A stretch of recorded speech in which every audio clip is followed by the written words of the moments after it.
America భద్రత కోసమే operation epic fury చేపట్టామని అమెరికా అధ్యక్షుడు ట్రంప్ తెలిపారు. యుద్ధంపై జాతిని ఉద్దేశించి ప్రసంగించిన ట్రంప్ ఉగ్రవాదాన్ని ప్రోత్సహిస్తున్నందుకే ఇరాన్పై యుద్ధం చేస్తున్నామని చెప్పారు.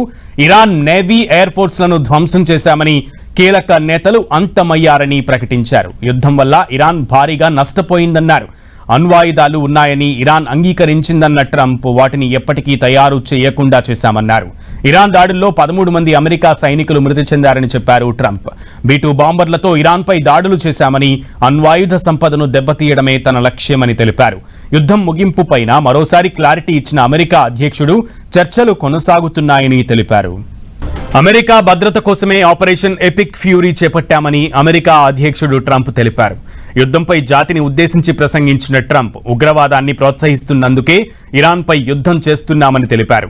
ఇరాన్ నేవీ ఎయిర్ ఫోర్స్లను ధ్వంసం చేశామని, కీలక నేతలు అంతమయ్యారని ప్రకటించారు.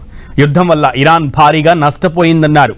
అణ్వాయుధాలు ఉన్నాయని ఇరాన్ అంగీకరించిందన్న ట్రంప్ వాటిని ఎప్పటికీ తయారు చేయకుండా చేశామన్నారు. ఇరాన్ దాడుల్లో 13 మంది అమెరికా సైనికులు మృతి చెందారని చెప్పారు ట్రంప్. B-2 బాంబర్లతో ఇరాన్పై దాడులు చేశామని, అణ్వాయుధ సంపదను దెబ్బతీయడమే తన లక్ష్యమని తెలిపారు. యుద్ధం ముగింపుపైన మరోసారి క్లారిటీ ఇచ్చిన అమెరికా అధ్యక్షుడు చర్చలు కొనసాగుతున్నాయని తెలిపారు.